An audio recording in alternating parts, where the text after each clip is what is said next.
এবারে টপিক বলেছে find the CG of a circular arc making an angle 2 alpha at the centre. তো আমরা প্রথমে ছবিটাকে একটু দেখিয়ে নিই। This is the picture. আমরা সার্কুলার আর্কটাকে এমনভাবে নিলাম যে তার মিড পয়েন্ট দিয়ে পাস করা একটা লাইনকে আমরা এক্স অ্যাক্সিস কনসিডার করলাম এবং ও এর উপরে পারপেন্ডিকুলার একটা লাইন, ওই এক্স এর উপরে একটা লাইন ও ফিক্সড করে নাও, তার উপরে পারপেন্ডিকুলার একটা লাইনকে আমরা ওয়াই অ্যাক্সিস ট্রিট করলাম।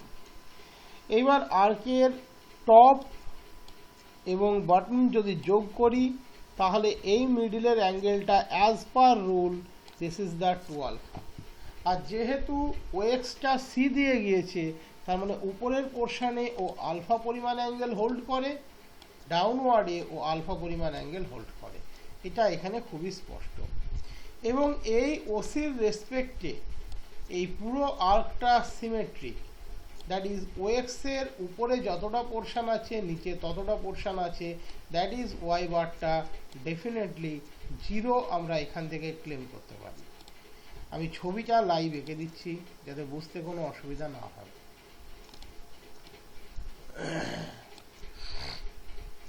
এই ছবিটা একটু লাইভ এঁকে দিই তাহলে বুঝতে তোমাদের সুবিধা হবে।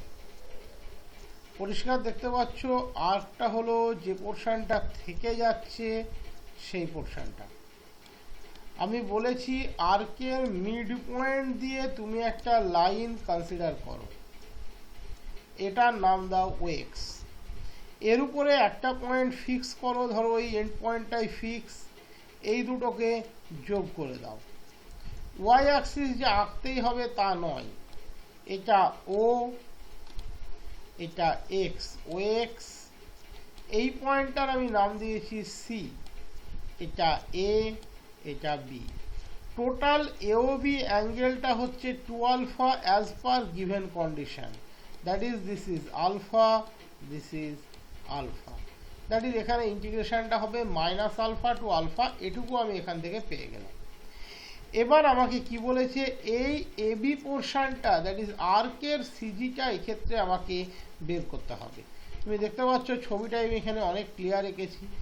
আমি দুটো পয়েন্ট নিয়ে নিলাম, দ্যাট ইজ ওপি এবং ও কিউ ড্র করলাম, ওপি এবং ও কিউ ড্র করলাম, মাঝখানে পি কিউ একটা আর্ক তৈরি হলো। আমি ওপি ও কিউ জয়েন করলাম, মাঝখানে পি কিউ একটা আর্ক তৈরি হলো। এই অ্যাঙ্গেলটা ধরে নিলাম থিটা, এই অ্যাঙ্গেলটা ধরে নিলাম থিটা, এই অ্যাঙ্গেলটা ধরে নিলাম ডি থিটা। তাহলে পি কিউ আর্কের লেন্থ দ্যাট ইজ এলিমেন্টারি আর্কের লেন্থ কত হলো, a into d theta, s equals to r theta, থিটাটা এখানে ডি থিটা আর রেডিয়াসটা আমি ধরে নিচ্ছি এ, তাহলে a into d theta. Clear? আশা করি কোনো সন্দেহ নেই। P q equals to a into d theta. Okay, এইবার ফর্মুলা কি ছিল?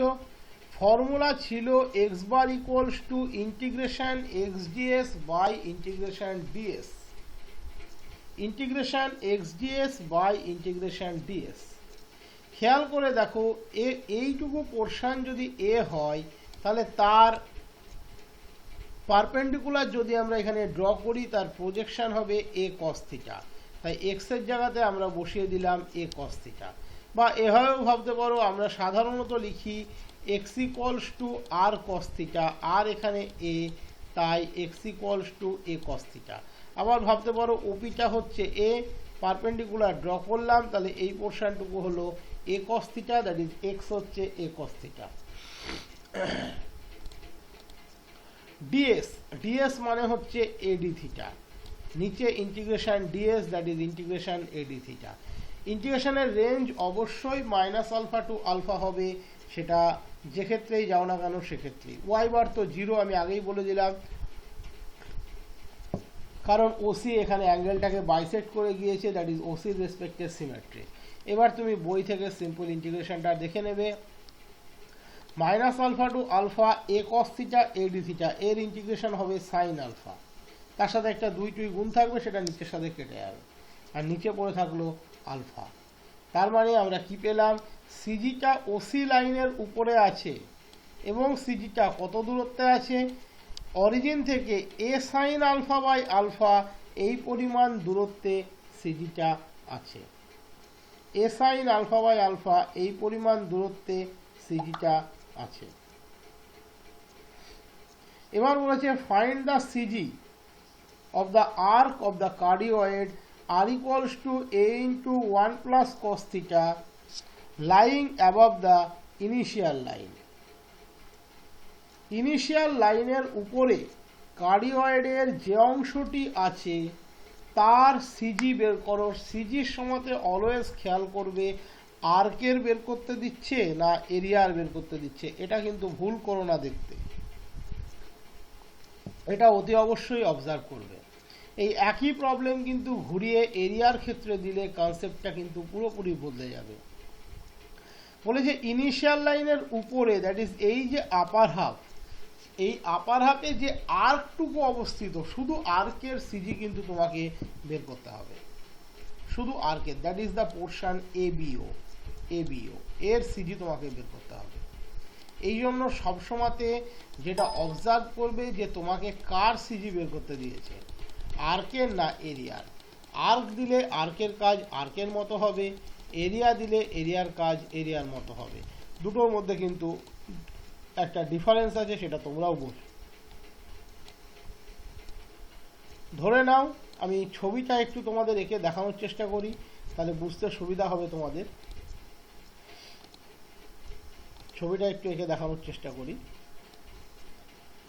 শুধুমাত্র আপার হাফটুকু বলেছে, তাহলে আমি আপার হাফটুকুই আঁকি, এটা আরও বেশি পারফেক্ট হয়ে যাবে তোমাদের ক্ষেত্রে।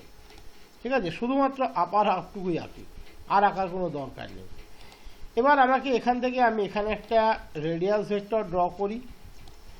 তাহলে এখানে আমার কি বলে দিয়েছে, থিটা ইকুয়ালস টু 0 টু পাই, কারণ শুধুমাত্র আপার হাফ দিয়েছে। আপার হাফ মানে আমরা জানি r equals to a into 1 plus cos theta, ছবি আমাদের প্রত্যেকেরই জানা। যখন থিটার মান 0, আর এর মান হচ্ছে 2a, that is the position a. যখন থিটার মান পাই, কস পাই মাইনাস 1, আর এর মান 0, দ্যাট ইজ দ্য ও। তাহলে এখানে ইন্টিগ্রেশনটা হবে theta equals to 0 to pi, upper হাফটা পুরোপুরি ব্যালেন্স করে 0 টু পাইকে। Integration x ds, integration x ds, এটা ভালো করে অবজার্ভ করবে। আর হচ্ছে এখানে a into 1 plus cos theta, integration x ds. তাহলে তোমার লাগবে কি কি, ডিএস ডি থিটা কিন্তু এক্ষেত্রে লাগবে। ডিএস এর ভ্যালু আমরা কি করে পাবো, আমরা প্রথমেই যখন দেখবে আর্কের থিওরিটা করাই তখনই বলেছিলাম যে যখনই যেমন ক্রাইটেরিয়ার কার্ভ থাকবে ডিএসকে সেভাবে বের করতে হবে। সার্কেল থাকলে বা সেমি সার্কেল বা সার্কুলার আর্ক কাজটা আমাদের অনেক সহজ হয়ে যায়। DS equals to AD theta আমরা বসিয়ে দিতে পারি। বাট সব কার্ভের ক্ষেত্রে আমরা DS equals to AD theta তো পাবো না। আমার মনে আছে যতদূর, আমি এটা বইয়ে তো লেখাই আছে, থিওরিটিক্যাল পার্টটা করার সময়তেই দেখবে আমি এটা দেখিয়েছিলাম, এখানে দেখিয়ে দিচ্ছি আর একবার প্রয়োজনে। এই যে ফর্মুলা কি কি পুট করবে সেগুলো সব এখানে দেখানো ছিল, এই যে কোন ক্ষেত্রে কোন ফর্মুলা পুট করবে। তাহলে এই ফর্মুলা অনুযায়ী এখানে ডিএস ডি থিটা দরকার, ডিএস ডি থিটা দরকার। তাহলে ডিএস ডি থিটা মানে এখানে r equals to f theta ফর্মে দেওয়া আছে, খেয়াল করে দেখো, r equals to a into 1 plus cos theta, that is r equals to f theta. R equals to f theta থাকলে ডিএস ডি থিটা কত হয়, root over r square plus dr d theta whole square, r square dr d theta, r হচ্ছে a into 1 plus cos theta, dr d theta minus a sine theta, that is a square sine square theta. Calculate করলে এই পোর্শনটা পাবে 2a cos theta by 2, ds d থিটার ভ্যালু। D theta যেমন ছিল থেকে গেল, আমি ডিএস কে লিখে নিলাম, ds equals to ds d theta d theta, ds d theta d theta, এটা আমি লিখে নিলাম, ds d theta d theta. তো আমি ডিএস ডি থিটার ভ্যালু বসিয়ে দিলাম, ডি থিটা থেকে গেল। এবার হচ্ছে আর এর মান, আর হচ্ছে কত, এক্স ইকুয়ালস টু কত জানি আমরা, আর কস থিটা, আমি এক্স এর জায়গায় আর কস থিটা বসিয়ে দিলাম। আর এর জায়গাতে এবার আমরা বসিয়ে দেব a into 1 plus cos theta. তাহলে ইন্টিগ্রেশনটা কত হয়ে গেল, দিস। এখানে আমরা পেলাম ultimately theta equals to 0 to pi আর cos theta 2a cos theta by 2, এটা যেমন ছিল থাকলো। আর এর জায়গাতে আবার বসিয়ে দিলাম a into 1 plus cos theta, তার মানে হয়ে গেল 2a square into cos theta into cos theta by 2। খেয়াল করে দেখো d theta by 0 to pi 2a cos theta by 2 d theta. Integration তোমাদের হাতে, পাবে 4a বাই 5। একই রকম ওয়াই বার পাবে 0 টু পাই, এখানে এক্স এর পরিবর্তে ওয়াই বসবে, এক্স যদি আর কস থিটা হয় ওয়াই এর জায়গাতে বসবে আর সাইন থিটা। ডিএস ডি থিটার ভ্যালু এটাই বসবে 2a কস থিটা বাই 2, এর কোনো পরিবর্তন নেই। ডি থিটা যেমন ছিল তেমন থাকবে, শুধুমাত্র ওখানে দেখো একটা সাইন থিটা গুণ থাকবে। 2a square 1 plus cos theta যেমন ছিল আছে, cos theta by 2 d theta যেমন ছিল আছে, শুধু এখানে সাইন থিটা বলবে। লোয়ার হাফেরও কোনো পরিবর্তন নেই। এবং খেয়াল করবে আপার হাফ যদি ক্যালকুলেট করে নিতে পারো ওয়াই বার, লোয়ার হাফ যদি এক্স বারের ক্ষেত্রে ক্যালকুলেট করে নিতে পারো ওয়াই বারের ক্ষেত্রে সেটা তুমি ডিরেক্ট ইউটিলাইজ করতে পারবে, কারণ এদের দুজনের লোয়ার হাফটা কিন্তু সব ক্ষেত্রে এক। এক্ষেত্রে যদি এটার মান 4 হয় এক্ষেত্রেও 4 হবে। আপার হাফটা যা স্পষ্ট করে ক্যালকুলেশন করবে 4a বাই 5। তার মানে এর যে CG say 4a by 5, 4a by 5। তার মানে একটা জিনিস বুঝতে পারছো কিছু, যে a theta equals to pi by 4 লাইনের উপরে আছে, that is y equals to x এর রেসপেক্টে আমি সিমেট্রিসিটি টেস্ট করলেও করতে পারতাম, এবং সেটা থিটার জায়গায় মাইনাস থিটা বসিয়েও তুমি দেখতে পাচ্ছ যে এই ইকুয়েশনে থিটার জায়গায় মাইনাস থিটা বসালে ইকুয়েশনের কোনো পরিবর্তন আসে না। তার জন্যই কিন্তু দুই কোঅর্ডিনেট সেম এসেছে। ঠিক আছে, অত কিছু সবসময় বোঝা যাবে তা নয়, বা বুঝতেই হবে তাও নয়, আমরা আমাদের মতো ক্যালকুলেশন করব, যতদূর যাওয়া যায় যাওয়া যাবে, কোনো অসুবিধা নেই। নেক্সট প্রবলেম বলেছে find the position of CG of the area of the cardioid. এবারে কিন্তু কার্ডিওয়েডের এরিয়া তোমাকে ইউটিলাইজ করতে বলেছে, এরিয়া, কার্ডিওয়েডের এরিয়া তোমাকে ইউটিলাইজ করতে বলেছে। তাহলে এরিয়ার জন্য প্রথমে কিন্তু এলিমেন্টারি এরিয়া ধরে নিতে হবে, প্রথমে এলিমেন্টারি এরিয়া ধরে নিতে হবে। এক্ষেত্রে উপরের পোর্শন নিচের পোর্শন যদিও তুমি ধরো, যেহেতু এর রেসপেক্টে সিমেট্রি, তুমি পরিষ্কার বলে দিতে পারো ওয়াই বার হচ্ছে 0। আমরা জানি কার্ডিওয়েড অলওয়েজ ওএক্স এর রেসপেক্টে সিমেট্রিক হয়, দ্যাট ইজ ওয়াই বার 0। এবার যেহেতু সিমেট্রিক, ওই মাইনাস পাই টু পাই বা লোয়ার হাফের ক্যালকুলেশন করারই দরকার নেই, উপরের হাফের ক্যালকুলেশনই যথেষ্ট, কারণ উপরের ইন্টিগ্রেশন যা আসবে নিচের ইন্টিগ্রেশন তাই আসবে। যে ভ্যালুটা এখান থেকে রিপিট হবে সেটা এখান থেকেও মোটামুটিভাবে রিপিট হবে। তাই আমরা ইন্টিগ্রেশনটা সেই আপার হাফের জন্যই করব, যদিও পরীক্ষাতে অনেক সময়তেই এটা মেনশন করে দেয় find the position of the CG of the area in the first quadrant বা on the upper half of x axis of the cardioid disc. On the upper half শব্দটা ম্যাক্সিমাম সময়তেই কিন্তু মেনশন করে দেয়। By chance যদি mention না করে তার জন্যেও কোনো টেনশনের কিছু নেই, উপরের পোর্শন নিচের পোর্শনে সেম কোয়ান্টিটি কেটে যাবে, তার জন্যও ভয় পাওয়ার কিছু নেই, তুমি 0 টু পাই করতে পারো। এবং মনে রাখবে এক্ষেত্রে যে এটা এক্স অক্ষের সাপেক্ষে সিমেট্রিক, তাই ওয়াই বারের কোনো প্রয়োজন নেই, ওয়াই বারটা 0, এটা ডিরেক্টলি তুমি বলতে পারো। এবং আবারও বলে দিচ্ছি ইন্টিগ্রেশনের রেঞ্জ নিয়ে চিন্তার কোনো কারণ নেই, যেহেতু সিমেট্রিক উপরের পোর্শনের integration enough, that is 0 to pi integration enough. এবারে কিন্তু আমরা এরিয়া নিয়ে কাজ করতে যাচ্ছি। তাহলে এরিয়া মানে আমাদেরকে একটা এলিমেন্টারি এরিয়া চয়েস করতে হবে। চয়েস করো, এটা ও, এটা পি, এটা কিউ। আমি আগেই বলেছি এই চয়েসটা এমনভাবে হবে যাতে OP equals to O Q equals to r আমি বলতে পারি, এবং এই অ্যাঙ্গেলটা এক্ষেত্রে হচ্ছে ডি থিটা। ডি থিটা যেহেতু আমি এটা আর ধরেছি, তাহলে অটোমেটিক্যালি ওপি কিউ এর এরিয়া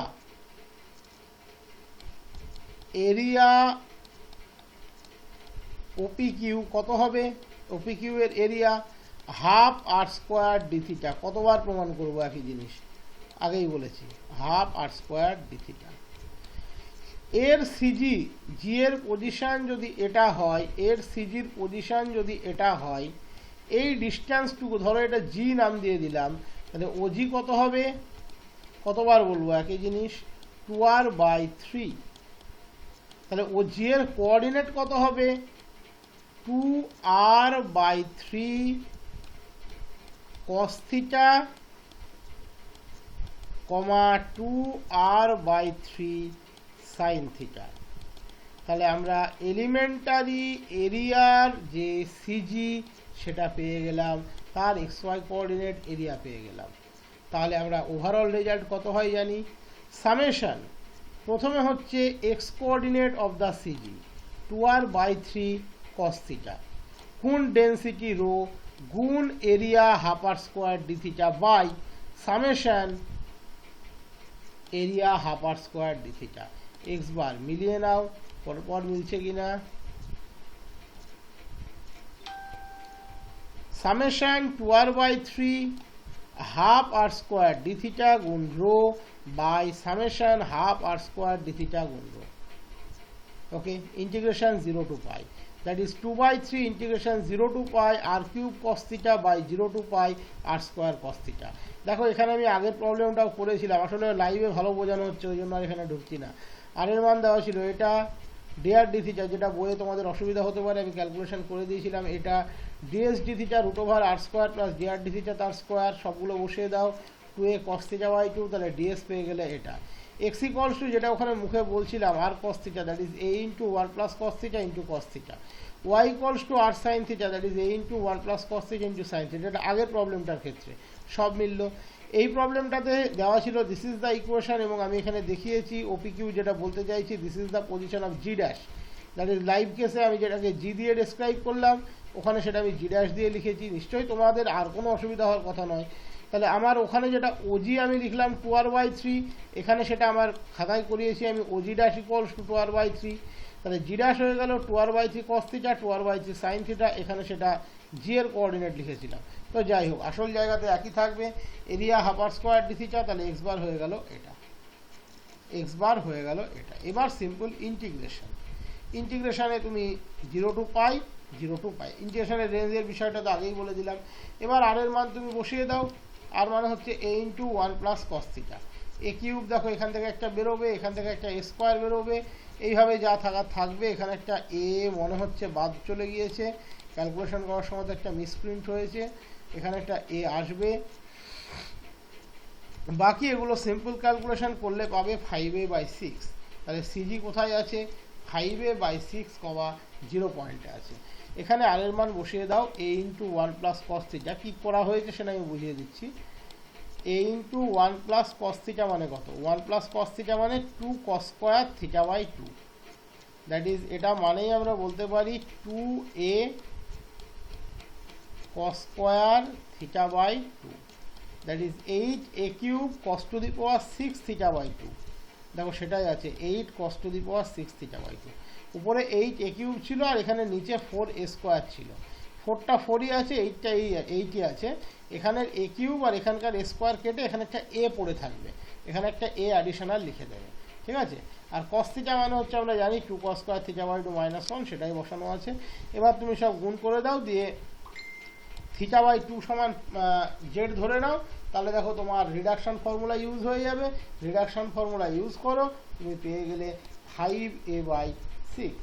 এটুকুই তোমার দরকার ছিল, 5a/6 কমপ্লিট। বসিয়ে দিলে value, this is the result.